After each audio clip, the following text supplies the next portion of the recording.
All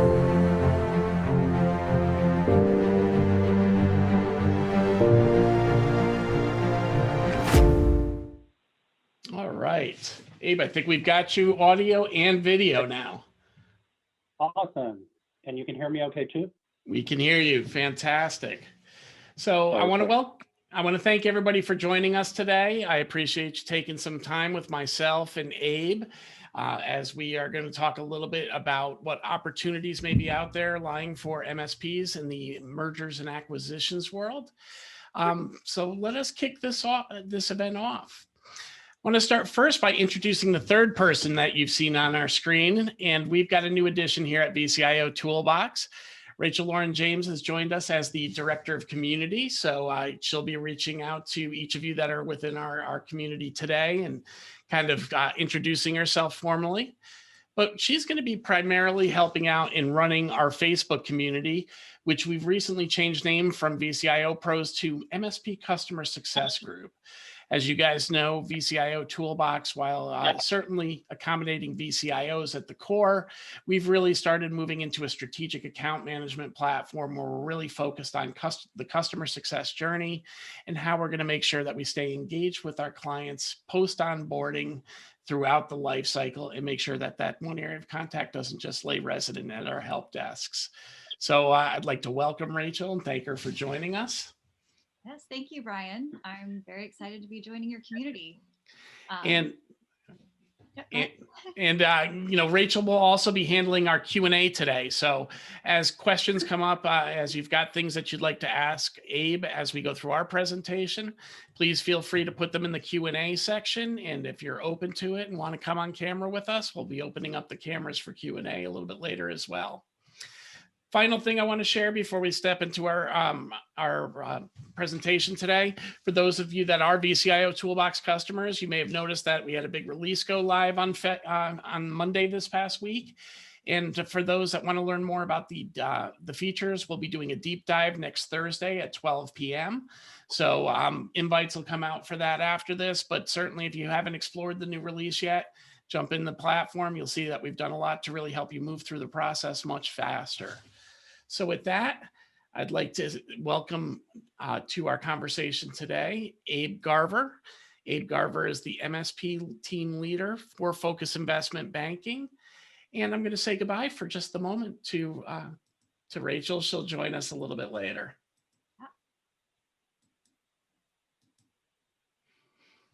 Thanks, Brian.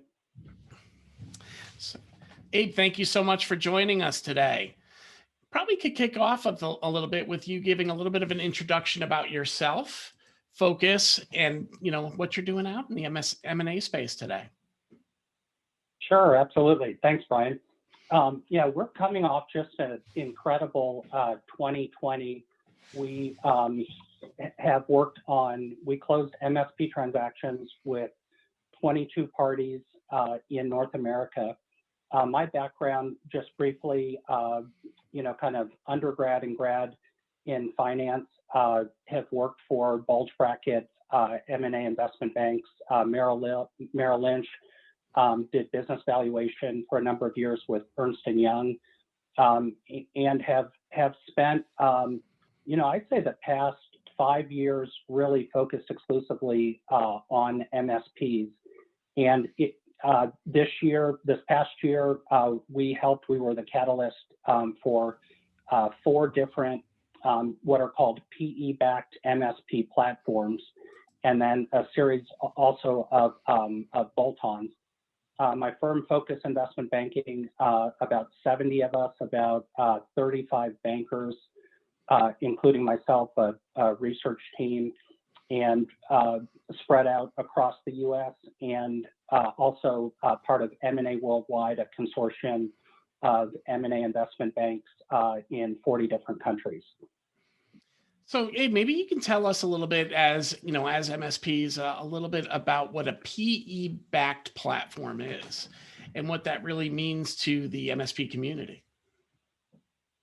Yes, so a PE-backed platform is an MSP that has typically sold a majority stake to a private equity group. And I'll give you an example. A private equity group raises $500 million $500 million, and makes 10 different platform investments. So uses $50 million, and they're going to make a first investment in an MSP that has a pretty high level of operational maturity, or OML. And that platform typically also has about at least $2 million of EBITDA and sometimes more. And the private equity group then, in concert with that founder CEO, goes on to make multiple acquisitions, 5, 6, 7 over a 5-year period of time, and then does a recapitalization, sells again, and another larger investor comes in, similar to what's just happened with Thrive Networks. Perfect. So really, when we think a little bit about some of these roll-up strategies, really a lot of those are probably being financed by PE-backed platforms like yourself. Is that a safe assumption?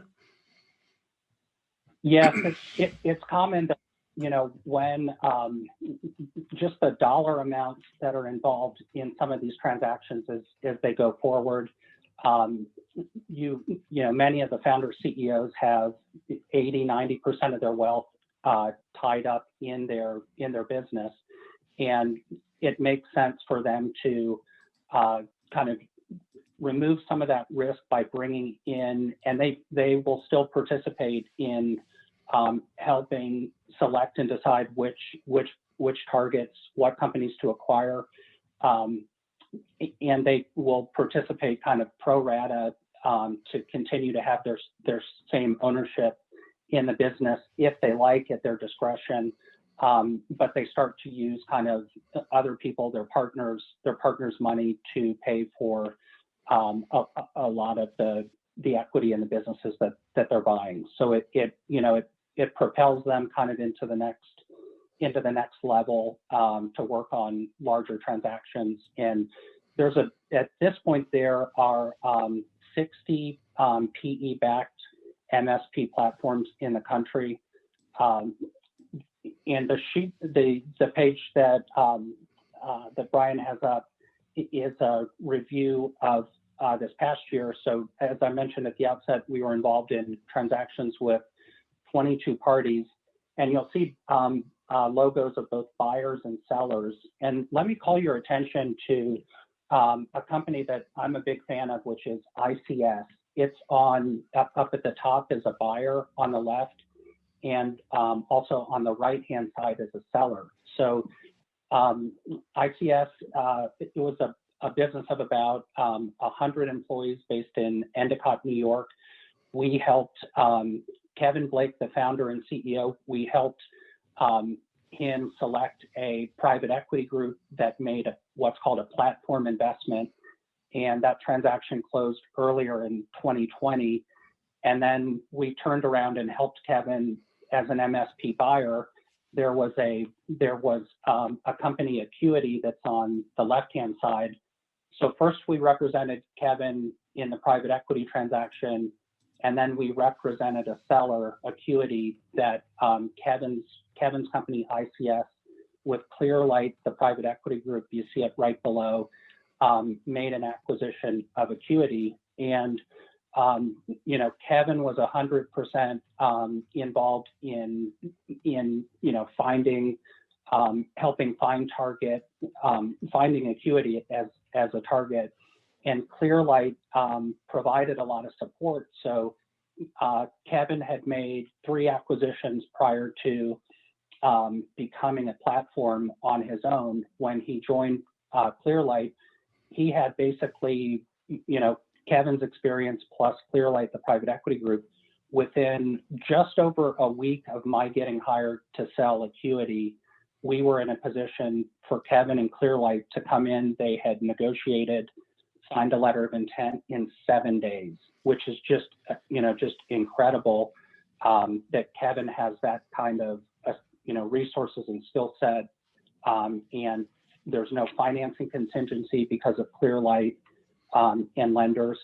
So we're really involved on, kind of in all stages in helping helping sell, helping sell MSPs to PE-backed platforms. We're involved with helping create PE-backed platforms, kind of being a catalyst for their initial formation. And now as some of the first generation platforms are at kind of, call it 5, 6, 7 years, we're also a catalyst for the sale of the platform. And I'll pause there for a second. Yeah, and I want to take a step back there and really kind of go in on the due diligence and maybe bring a little bit of my experience in. So, I'm shocked when I hear that a deal was able to be done with due diligence to letter of intent in 7 days. To put it in an example, as a bootstrapped organization years ago, as we were making some of our acquisitions, it was usually a 90 to 180 day roadmap for that, just because of the way the process was for due diligence. The typical bootstrap mentality. We had limited resources and limited time while doing other things to get the deal done. So the fact that a PE-backed platform can really accelerate that purchase and start letting that acquiring company feel the benefit earlier is an amazing concept to me. And what I'd really like to focus on, here a little bit, Abe, is really, what are MSP buyers looking for and what should MSP sellers be thinking about, right? And we're going to talk more about that when we get to the 5 steps that we originally have as our title for today. But, I want to kind of get in that mindset a little bit and say, hey, if an MSP is looking to be in acquisition mode, whether they're platform funded or not, what are some of the things that they're looking for today from an MSP that they might acquire? And it's a great question. And there are 2 sets of buyers. There's PE groups that are trying to find a platform or have a platform. And then they're also, as I'm looking at the screen, kind of on the left-hand side, a point I wanted to make too, with MSP sellers and what they're kind of, to answer your question, what they're looking for, what MSP buyers are looking for. If you see domain, computer services, and tier 1, and rebranded as domain technology partners, and then also below it, ECS and MyIT, what the buyers were looking for was a platform. So we helped, we were part of both of these businesses, kind of introductions to the private equity groups. And by their coming together and getting to a critical mass of EBITDA and also operational maturity level, the buyers are really seeking, call it $2.5 million of EBITDA, a private equity group buyer and above. And by coupling these peer companies together, they knew each other from ConnectWise peer groups, as an example, the top one, domain and tier 1. We're able to, kind of, this is art and science. Part of the art is, for example, I have a couple companies with customer concentration, and the buyers are looking for, and lenders that participate in the transaction are looking for less than 20% of revenue coming from one customer. So part of my role with a couple of these is to connect them with a business that helps, that has more revenue, and will diversify some of that unique customer risk or customer concentration. So let me pause there again, Brian. I mean, that's honestly a great point with the risk, because that is a challenge for some of the growing MSPs. Too many eggs in one single basket, and you mentioned Evolve. Evolve's, one of the core tenets there is to try to get your revenue down below 10%, per client. But for some MSPs, that's a far reach. So if they do look at longer term valuation and how to sit here, you could see where if they can diversify some of that risk, grow into a larger organization, make that big minnow in their small pond become an average size minnow in a larger pond, it makes the sum of the parts a lot more valuable. So I think, and I know this is something we want to touch upon too, based on some of mine and your previous discussions. What is the advantage for an MSP going into a roll up? There was something that was said to me when I sold my first MSP. You only get to sell it once. And after you sell it, that's the end of it, right? But the truth is, the way the way a lot of the PE platforms are set up, it really gives that business owner another bite at the apple potentially down the road as well. So maybe you can kind of share a little bit about, for an MSP owner coming into a PE platform, what are some of the options they may have on the table, knowing that the options are also based on the maturity of their business and obviously the revenue they generate, the pure numbers. Where's the opportunity for them professionally? Yes, and it's such an exciting time to be able to have your business become a PE-backed platform. Part of that, and why private equity groups get so excited, you may sell 70% of the business, 80% of the business, but you're rolling equity into the new into the new platform with the private equity group, and it is very possible. We've had many great outcomes like this, where the second bite at the apple, the transaction that happens 5 years down the line after acquisitions have been made and integrations happened, where the founder and CEO makes multiples of what on that exit, makes multiples of what he or she made on the first PE investment.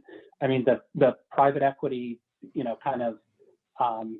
financial buyers are just wildly sophisticated and are very good at quadrupling the amount of money that they and you, also the founder, CEO, put in.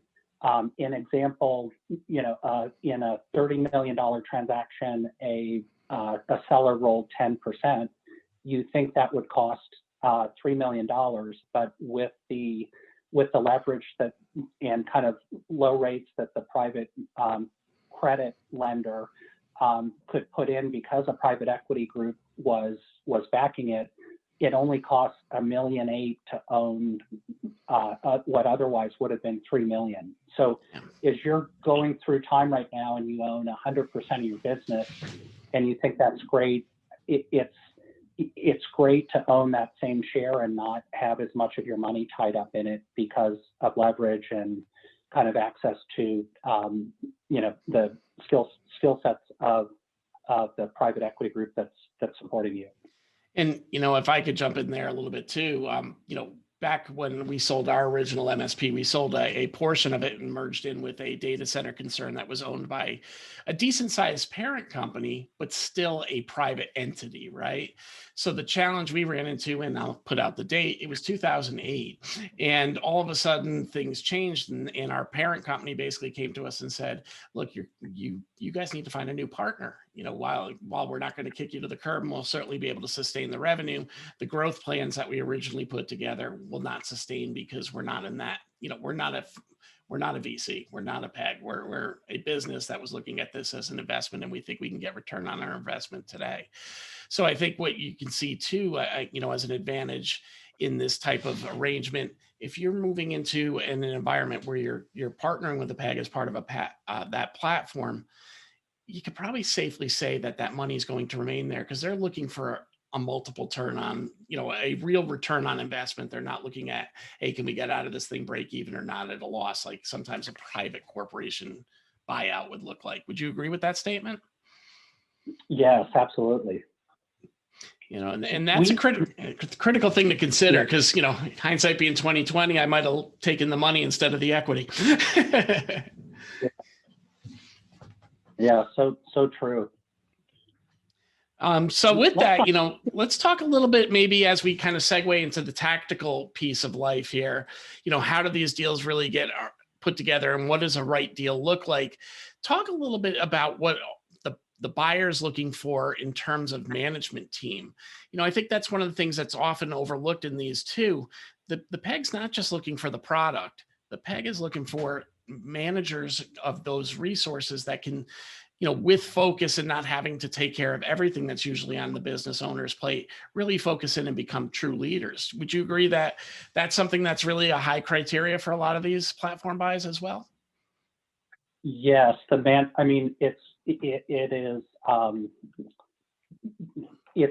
I can't overemphasize how important a great management team is that has a proven track record. And I think back again to Kevin Blake with ICS.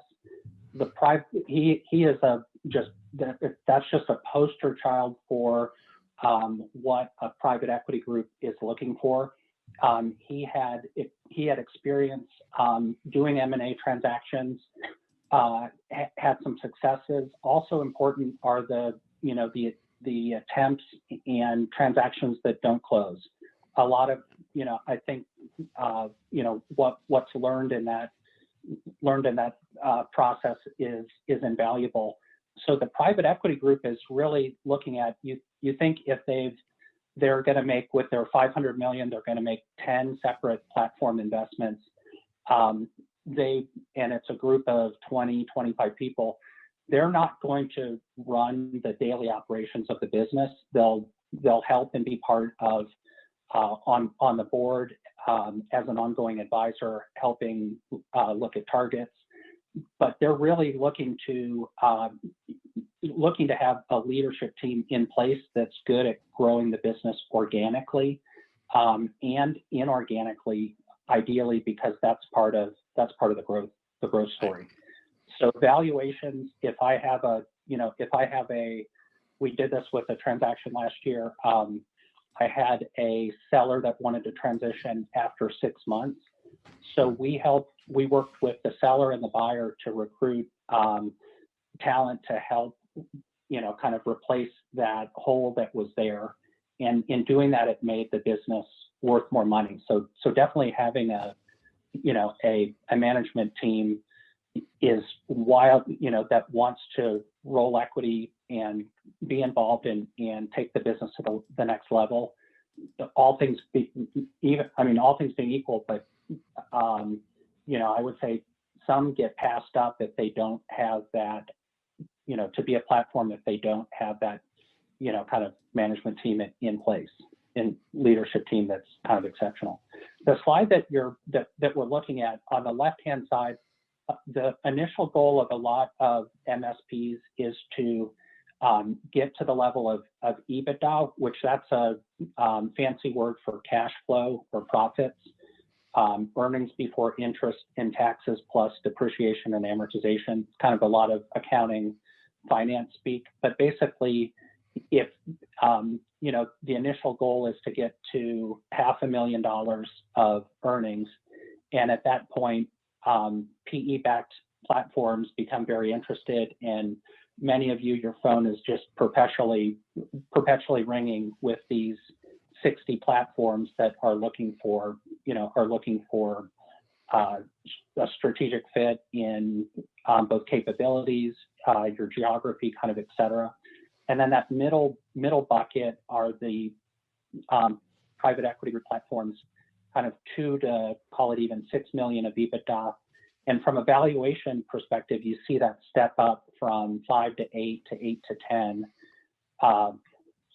And then the goal, once your platform has been formed, is to grow it, I'd say with MSPs to $15 million plus of EBITDA.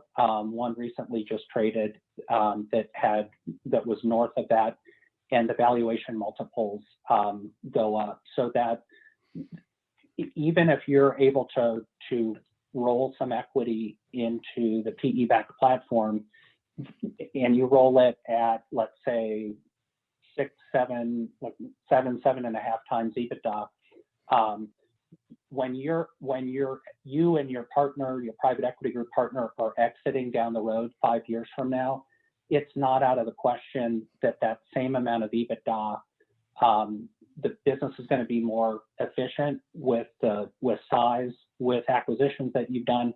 It's not out of the question that EBITDA, can essentially double from what you sold, the money that you rolled into the new platform. That's amazing. And this is, I call this farming the middle. There's 60 PE platforms right now that started out at 2 to 5 million. They're all farming to get to 15 plus million of EBITDA. So farming is obviously the act of making the acquisitions they need to kind of get that growth and offset just the pure organic growth, right? It's amazing when you start really looking at those exit multiples, how they, how much they increase by as you start getting to those higher numbers. It really kind of illustrates that point we were making earlier that, as a business owner, if you sell a piece of your company, but are able to retain part of it, you're certainly getting advantage of cheaper money, hopefully higher return. And I know we have a lot of other slides that are really important to look at. Let me just make one comment here. I think it's all our human nature and especially entrepreneurs that have been so successful building their business, to say, I want to do the M&A myself. I want to do it on my own. I want to get to, this larger number. And I think Kevin with ICS would say to you, it's helpful for him. He could have done it on his own. I think we were helpful with the introduction and some coaching. But I think one thing that was really, really valuable, if you want to continue to be involved post-transaction, is to see an investment bank like Focus, like myself, and others kind of see how the rest of the market is working. And it plays to, I think it's helped Kevin, it's helped others. All things being equal, if it's not going to cost you anything to have an advisor involved, the knowledge that you'll get, I just feel is invaluable. If you're going to continue in the M&A, as part of your strategy is to buy other businesses, you want to see what you're up against. Because like one of the transactions we worked on, there were 3 bidders, and we helped our buyer, or we helped the seller. We brought a new buyer into the table, and you're seeing like this Kevin be able to get there in 7 days with this private equity group to an offer. And if you don't know, if you haven't kind of like, if you don't have the inside baseball of kind of how this is all happening, it's hard if you're a founder doing it all on your own, selling it on your own, kind of, et cetera. I just feel like you're at a disadvantage. Well, you touched upon something that I think is really important for everybody to kind of take away today. The key in this is 1, having an advisor, but 2, having the right advisor. You really need somebody that has handled MSP transactions before, because this is not a traditional business animal in many cases, right? Yes, it's got profit, revenue, EBITDA, and all the concerns there, but there's technology that goes with, there's processes, intellectual property, things that bring value as well. But more importantly, by having the right advisor, you're looking at people that can negotiate and know what the market bears. Most of us as business owners, we want to overvalue our exit and undervalue where we really sit at any given time, right? And I know, at least for myself speaking, I'm not a born negotiator per se. So you really want to have some people that have had the experience out there, have seen the wins and losses happen, and can really take a pulse of what the market's available to you. So, of course, I recommend you speak to Abe, but, in the big picture, make sure you've got an advisor, but don't just take an advisor that somebody refers to you in your networking group or at the chamber, because they really need to have done it in this field. I had an attorney at the end of the year say to my seller, Abe knew when to push and when not to push. And to give you an example, there between LOI and closing, there was an additional $60,000 of monthly recurring revenue, a huge, kind of win that my client had. And we, it was a nice compliment. Kind of my seller was asking for the world, and I kind of said, this is what's reasonable. And the attorney on my seller side saw that we were able to get that, which was reasonable, and we pushed back on our seller and said, that's not reasonable for this other part you're asking for. But so let's transition here into a little bit of the, what the PE-backed market even looks like today. Yeah, so these are, and this was a snapshot as of November of 2020. So these are these are platforms that were formed, PE-backed platforms formed each year. 2018 is when we really started to pick up steam. Evergreen Services and Ramsey, who's the head of M&A, made 3 or 4, I think, platform acquisitions as part of that number. And then this year, as of November, we were at 10 in the U.S. Focus was the catalyst for 4, and we advised on the buy side a fifth one. We weren't the catalyst for that transaction, but advised. So that just kind of to give you a perspective on our proximity to the market and kind of how we're active. These are the platform transactions, which I showed you were in the middle from a $2.5 to $6 million EBITDA range. And then there's a series of bolt-ons.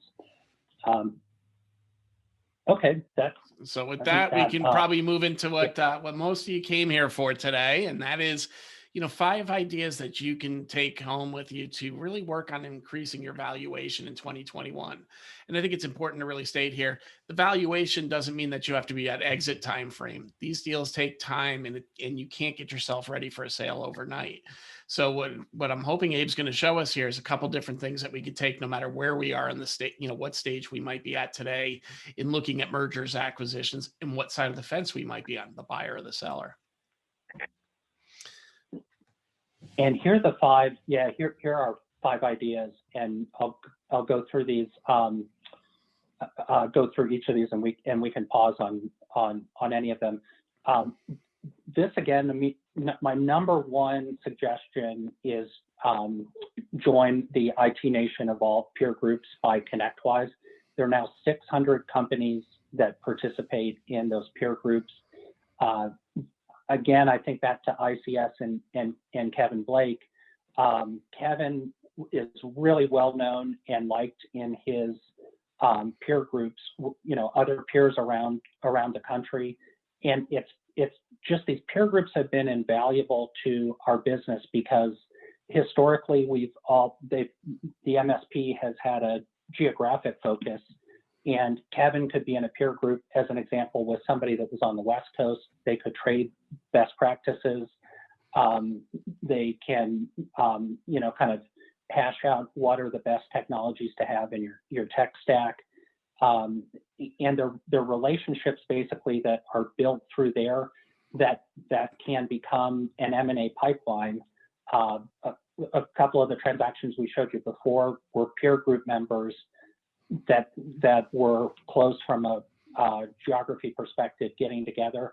I just feel like this is, if I had one, if you did one thing, this is it. This is a common, in all these transactions we've worked on, a common theme, and even that PE groups really seek is people that are active in their peer groups. And it's just, I can't overemphasize how important that is. And that will help make your business more valuable, your time investments in them. And there are other, I'll also give a shout out to Gary Pica with True Methods. One of my sales side clients really became best in class from transitioning from a bar business to having a higher % recurring revenue, and in due diligence credited True Methods. So I'm not aligned to one or another. I guess I would tell you I see more with ConnectWise, and if you have ServiceNow or AutoTask or a different kind of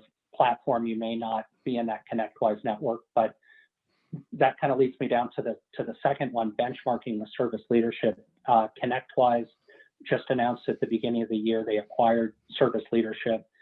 A common thing I've seen with companies that do really well that we've helped sell, and companies that our buyers like to acquire, is that at least at one point in your development, you've done indexing, benchmarking against peers, and that's a key thing, and it will be even easier now that ConnectWise has acquired Service Leadership for you to benchmark if you use ConnectWise. So I'm going to stop you there and just make sure that the message is Okay. taken out of this, that, the thing I've seen from my seat with the folks that are involved with the peer groups as well is they're really looking to help one another, reach those next levels. And they do find these common points where it might make sense to come together. Obviously as a SaaS vendor, we see that when we kind of get involved with a individual peer group pod, if you will, we see how those members think. They start to become very like-minded while learning from one another, of course, as well. And as such, tend to move to the same type of platforms and then the same type of exit strategies and philosophies. So I can certainly see where you're coming from, Abe, that those things, they create these bonds that are both personal and business, and it makes it very easy to transition because they assess culture over time, right? And they really can see the people that they're going to be able to work with. So, think of it almost as a opportunity for you to do some courtship out there if you're thinking about an acquisition someday, because you're going to get, involved in a group of like-minded peers and find the ones that most closely resemble where you'd like to go. Absolutely. So let's talk a little bit about, when to sell. And I see here that you're talking about a few years before retirement. And I think that's really a key stat. Yeah, I've got a company in Florida that really nice business, should be a PE-backed platform, is two founders that are, basically announced to me they wanted to retire a couple years ago. And they're like, when we just get to this level of growth and this level of EBITDA, we're going to be a seller. And what they really miss, and I see this, I've seen it live in transactions, is the private equity group buyer is going to give a 2x. So let's say they've worked really hard to get to $3 million of EBITDA or $4 million of EBITDA. There's literally going to be an $8 million discount put on the business because they want to give the keys, and they're not going to move to Florida. They're already in Florida. But if they would sell today to a PE-backed platform and say, I want to be involved for the next 2 or 3 years, now all of a sudden they're 2 multiples of EBITDA higher, more valuable, because there's a leadership team that's there that can start executing on the strategy. So thinking this is I like to say I'd like to start, being in touch with somebody 5 years before they want a liquidity event. If you're thinking you're going to, if you're growing to a certain point to sell, realize you're not going to be worth as much if you're leaving. Key subtle point. And that's a common goal, goes back to the advisory piece of it. That's a common goal I hear from a lot of friends I still have within the industry. That way they're like, as soon as I hit this pinnacle, that's when I'm going to be ready to sell, and I want to sell, and I want to ride out into the sunset. And when you start seeing a 2x number, you mentioned $8 million discount, but even think on the lower end, that can become real money to the real individual, where it's like, it could be the difference between a successful exit and an all right exit, for them as well. So, I think keep that stat in mind. Take us to number 4, Abe. Yeah, and I'll actually bounce to number 5 on that first point, because if you, not only is there a discount if you're not going to continue to be involved with the business, it's really inexpensive to own that equity because of leverage, number 5, when the PE group makes the investment. So you can still have a lot of equity exposure,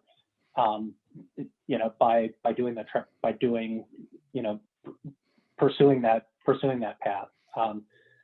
But right, back to 4, which is something we talked about on the very first slide. Be open to merging with peer companies that have a high operational maturity level, like you, and that increase, that larger amount of EBITDA puts your valuation, helps increase the valuation, and it helps make you attractive to a whole nother pool of buyers that you otherwise wouldn't be.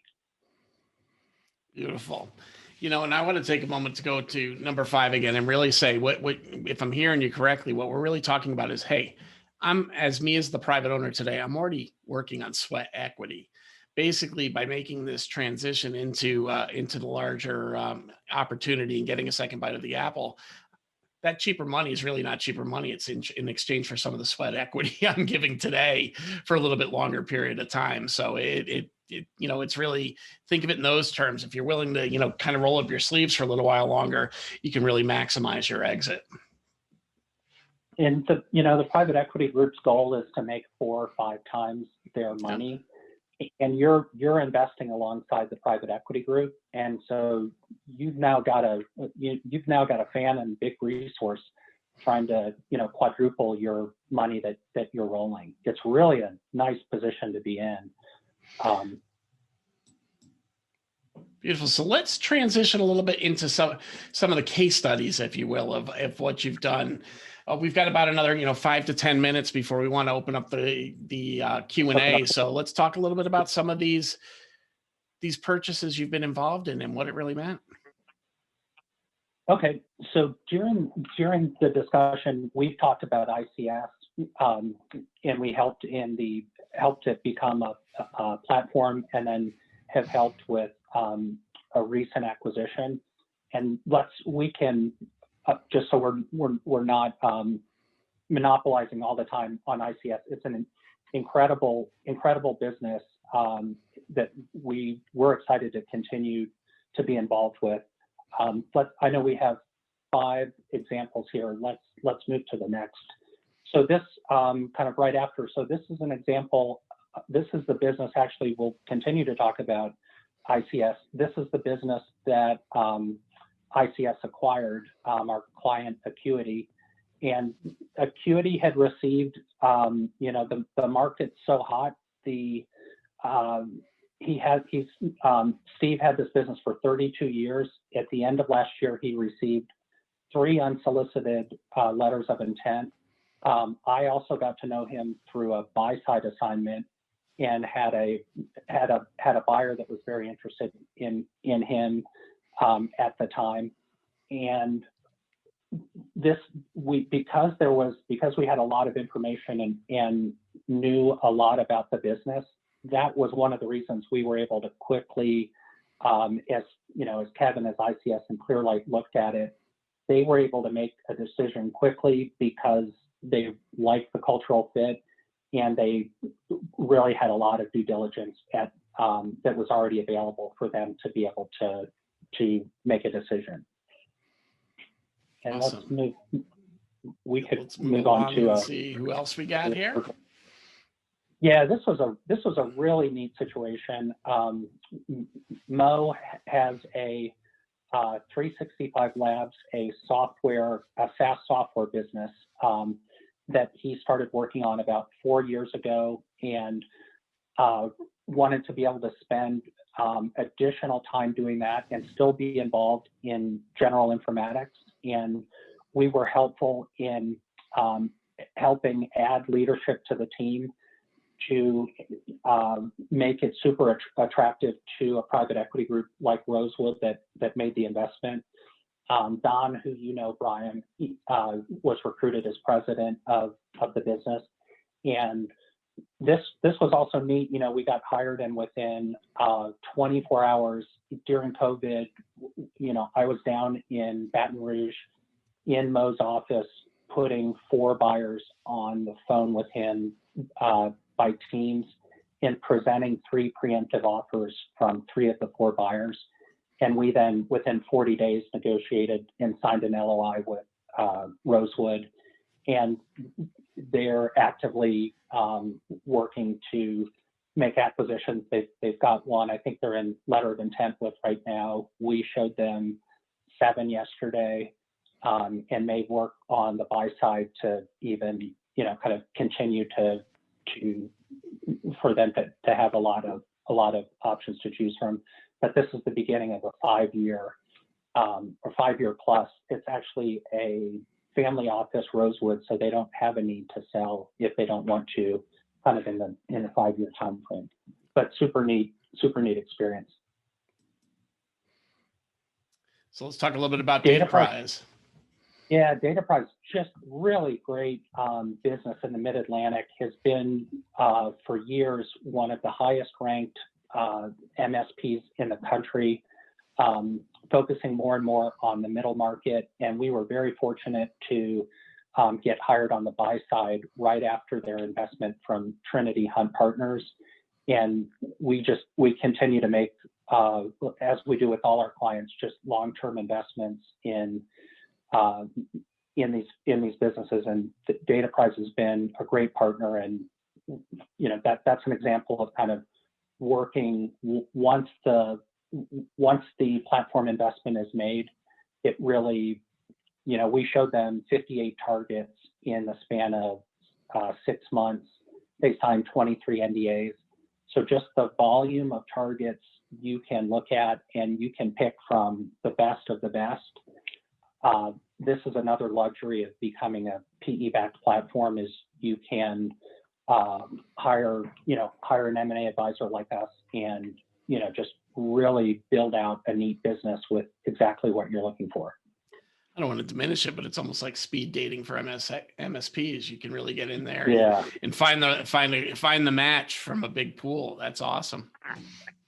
Yeah.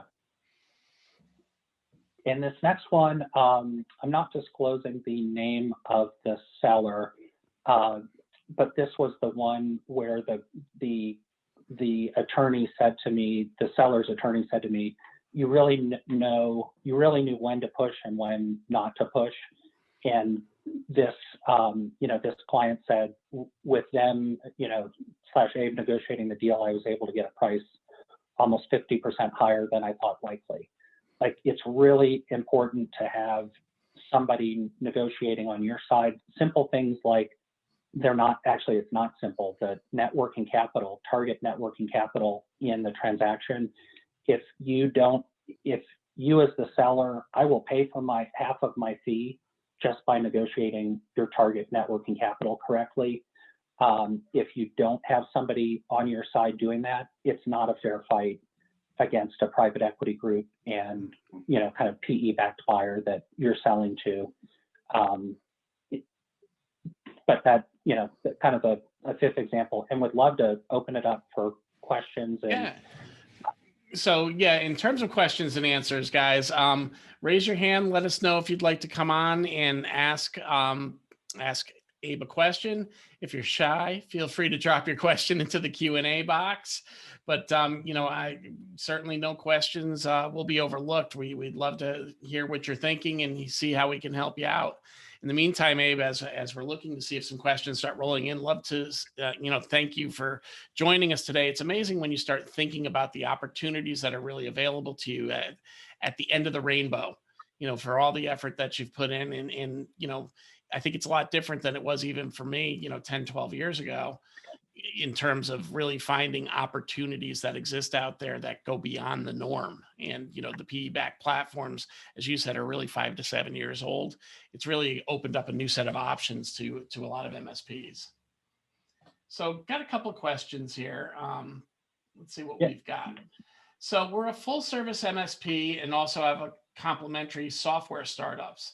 They'd like to know what would be the next step for a group like that for investments. And can you repeat that question? Sure. It's we are a full service MSP and also have complementary software startups. So it sounds like a portfolio of startups as well. We'd like to know what would be the next step for investment. So maybe it's where should I go if I'm looking here? And this is coming from Manish. I apologize if I'm not getting the name right, but are you looking at kind of how to get first round, second round kind of thing? Or are you looking at the, exiting the business altogether? That might be a question that we need some more detail before we can answer. Okay. And I was thinking too, I was going to offer to people attending, I have sample data requests that private equity groups and, kind of MSP buyers, the kind of information that they ask for,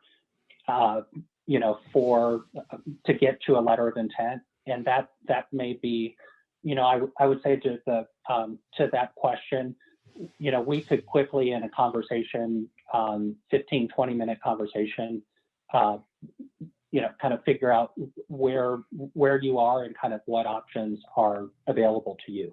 I mean, you just kind of added to that, what is, looking for pre-seed and seed. So they're really looking at the rounds to build the company up first. So. I would say friends and family are the best, as you're growing to, I'd say up to $500,000 of EBITDA or kind of cash flow earnings. Prior to that level, the equity is very expensive for you to sell. Though I don't know that I'm answering the question correctly, but. Yeah, what I would say is likely, I mean, obviously we're talking a little bit more about exits and that's your specialty. So it's probably a little, when you're looking at seeding, it's a little bit different animal. I'm going to shift gears to a different question here. Do you have a standard methodology used to establish operational maturity of an MSP? So how do you really get those OMLs, Abe? And actually, I'll answer that first question. So Joe, who's the content czar at Channel E2E, he and some other investors like Kevin Blake at ICS fund new or starting businesses. That would be a great place to go for kind of seed money to get investors. The cash is easy to get, but getting the expertise of those investors who are really dialed in, that have done this before, that are making additional investments, that's really where they should go. Sorry, Brian. I realized. No. I'm glad you stepped in there. Let's move to the next question, which is really about OML. How do you guys gauge and what methodology do you use to really find an established operational maturity of an MSP? Yeah, so OML is really a term that I'm borrowing and using from service leadership. Paul Dipple, in his work with benchmarking with businesses, he'll give a score up to 5. At one point, it was ranked to 5, and have had clients that were at the top of kind of his ranking system. But it's a series of factors that make the business operationally mature. And he's, as you learn, I think learn more about benchmarking and service leadership,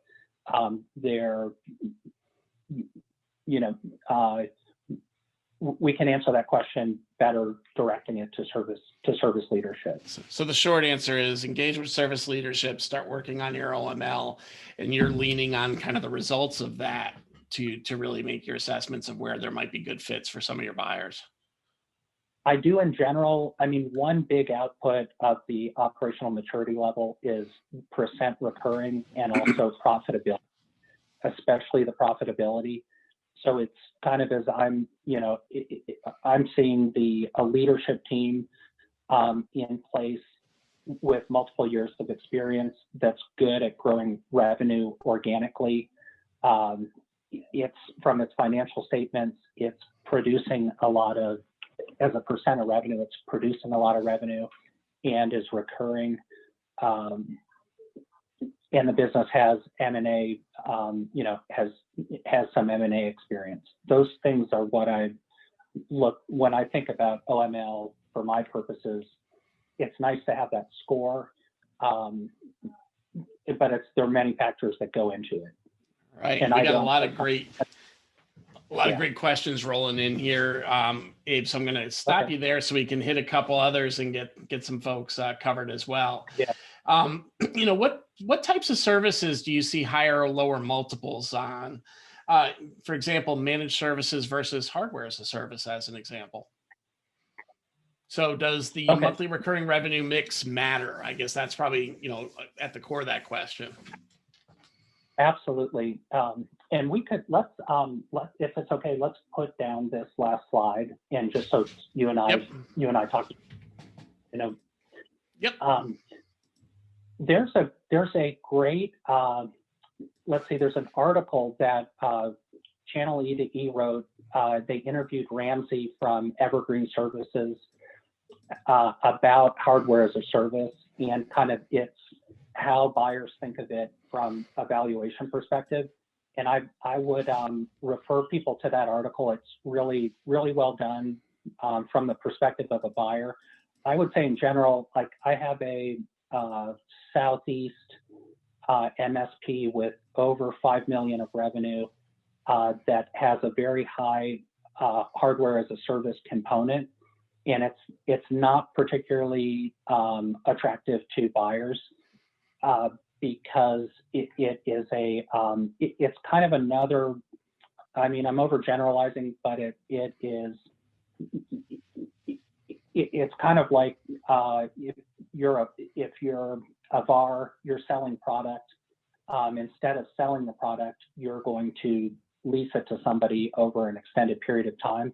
Yes, it's creating recurring revenue. Yes, it's profitable, but it's not a high margin service, and so it's kind of more of a convenience. And I like that business is not worth as much as its headlined value you would think it would be from EBITDA, because the hardware as a service, there's a capital expenditure associated with it that a lot of times just gets subtracted from your EBITDA. So if I made 5 million in EBITDA, but I had to spend 2 million on hardware, I really only have a $3 million kind of ongoing cash flow business. All right, next question we got is it possible to bring on an M&A specialist too early? Are there specific targets that should be hit first? It's never too early. It's invaluable to have a first conversation with me or with others, because we're going to coach you immediately into what you can be doing to increase your valuation. We'll look at where you are right now and say, here's what you can focus on to really become highest and best use of your time to make you more valuable. And we love that, because it's kind of like this art and science of this whole business.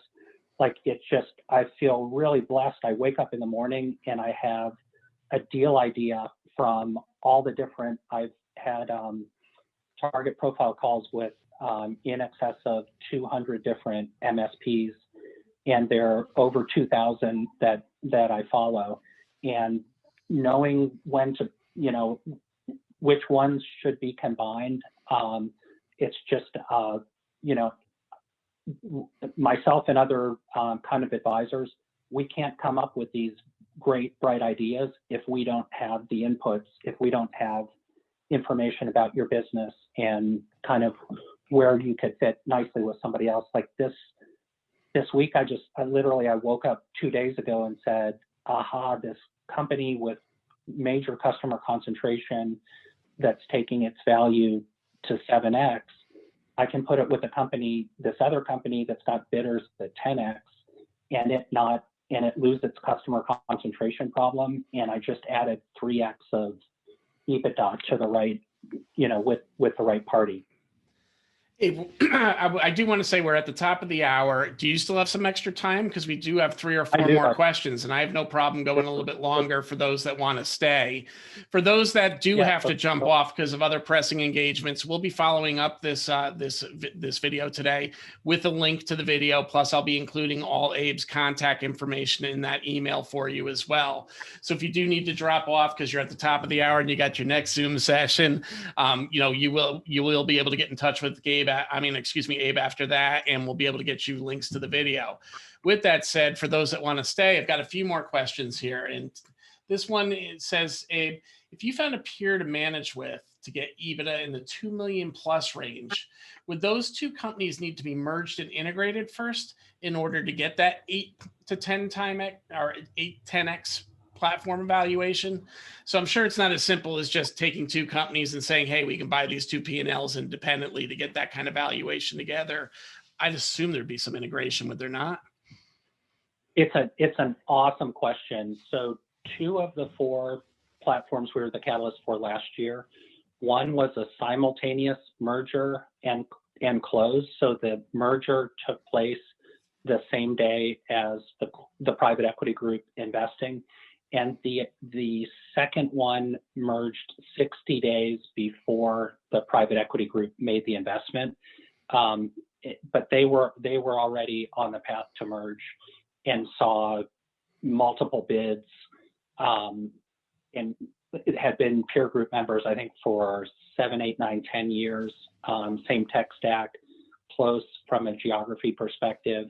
So they were going to merge whether a PE group backed them or not. I have a situation where the two parties right out of the gate say they'll merge if the private equity group backs them, but they won't merge if they don't. And I think it's just early when they really meet each other and figure out what a great fit it is.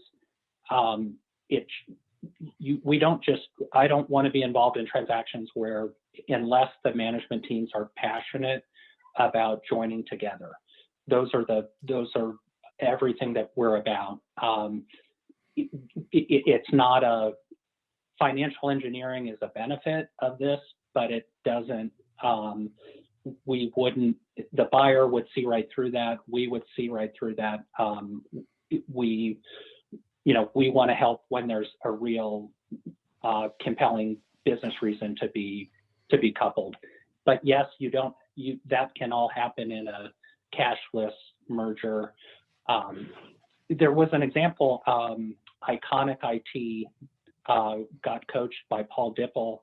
They put 4 businesses together, and I had a buy side client that was willing to pay 11x at the time that business came together. They didn't take private equity group money at that point, and so there's a pros and cons of that. I think the better option is to have a sponsor kind of be part of that transaction at the same time, and it not be cashless, but everybody makes their own decisions. All right, I've got probably a quick and easy question as we head into the final 2 after that. Do you guys operate up in Canada, Abe? Does geography matter? We do. Canada is a huge huge market. We have a buy side client that has purchased a platform and are close to signing an assignment with that, and they're F12net just did a minority transaction on the East Coast. There's a couple, Fully Managed and CareWorks, I think, maybe in the midst of. There's a ton of activity in Canada, and it's a very, we're all over it. Absolutely. Next question is, what in your opinion are the minimum requirements for a company to seriously pursue acquiring others? I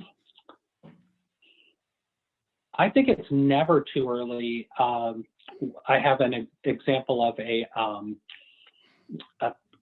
company that I'm working with at the moment had opportunistically, there was an MSP focus on the dental business, and it really crashed with COVID, and then all of a sudden the doors opened up and they got slammed and didn't have employees, and I was hearing this story. I was actually not a client, but I was hearing this story the other day, and being able to be opportunistic like that, I mean, is genius. And it's never too early to make and work on a transaction like that makes sense in a business that maybe momentarily is out of favor. I thought it was a genius, move and acquisition, and the party did it on their own. And so never too early. And especially you'll see those opportunities if you're in a peer group and you have a peer call you and say, hey, I had a death in the family. My priorities are changing. I need somebody with a great, strong reputation like yours to help me and help my clients. And never too early. All right, and I think we've got one last question coming out. What if you have an MSP coupled with a consulting business? Our IT consulting business has been the impetus for us to evolve to an MSP engagement. It also binds the customer to us better because we can offer a broader range of services. How do valuations differ between these two services? So I think it's pretty common that most companies have consulting and MSP. Why don't you talk a little bit about how that valuation really gets factored at that stage? Yeah, so I have a seller right now with low 40% recurring revenue, and a largest customer that has it's a consulting arrangement. And the simple act of them, even if they give it, let's say, a 10% discount, the simple act of them converting that into a managed service recurring revenue contract wildly increases their value. You know, the percent recurring can go from 40% to 70 plus. So the buyers really value the recurring component. And I agree 100% that you want to be using those consulting relationships to grow, your recurring portion of your business.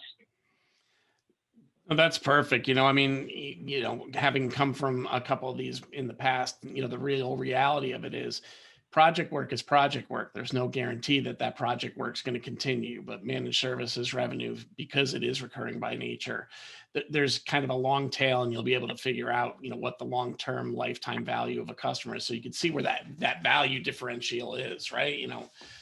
You can finish a project and never be called back. The MSP is being called back repeatedly. And one more quick question came in, and then at this stage, guys, I'll probably close the floor for Q&A. But what about pegs that want to get into the Microsoft space of managed services? So I'm assuming here, and please, person that generated the question, let us know if I'm wrong in this assumption, but you're really talking about if you just want to go 100% Azure / Microsoft technologies across the board, maybe even getting into their line of business apps. Correct me if I'm wrong in the chat window, but we'll go on that assumption for the moment. And we got a yes, correct. So. Yes. So Azure Expert MSPs, that particular designation, and just the lead flow that it's a really, I call the business a cloud, cloud first. Both businesses that specialize in Azure like that, and also AWS, and I give my preference and bias is Azure all the way. They're very highly in demand by private equity groups, and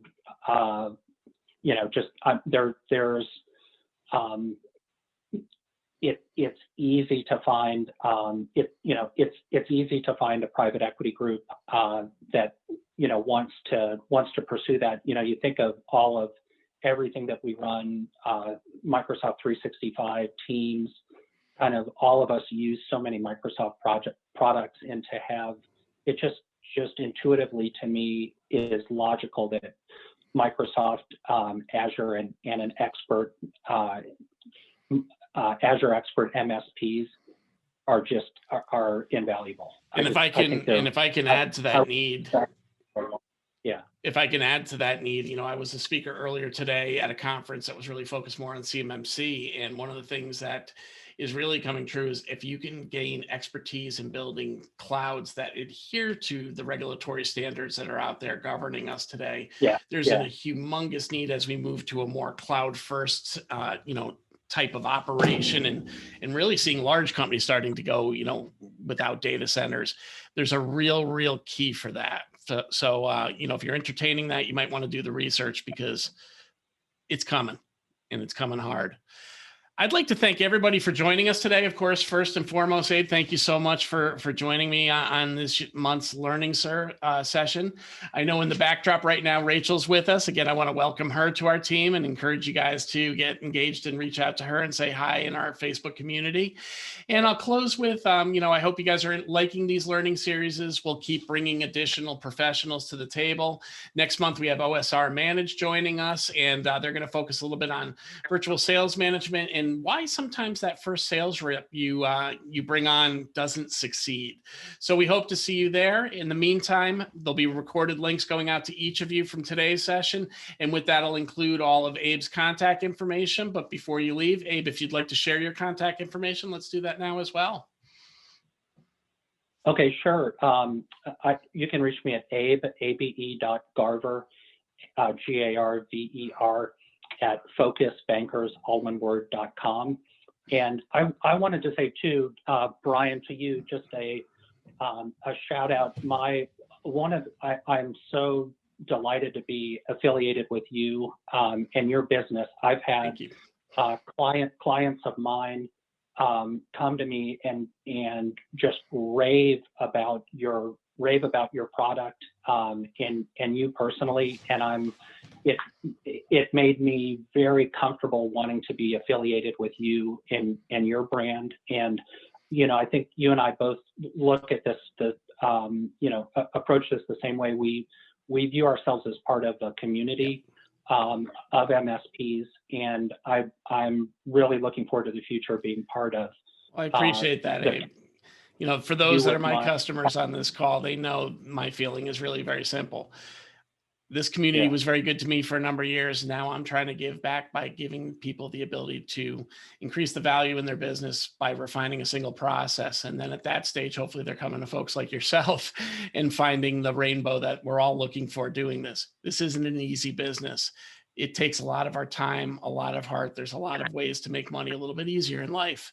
And for those that are really committed to it, and most of them have a customer service mindset, that's what we're here to serve. So I appreciate those kind words. But the truth is, I think those of us that have been in this industry, it's just how we live. Yeah, that's awesome. I'm very fortunate and blessed to be part of it, and just love MSPs and love. I just love it. Well, we'll find times to get together again and get together with folks in the community. In the meantime, I'd like to thank you again for joining us, and for everybody that joined us today, thank you. And we'll let you get back to your day. And thanks for hanging in with us for an extra 15 minutes today. Really appreciate it. Take care. Thanks again.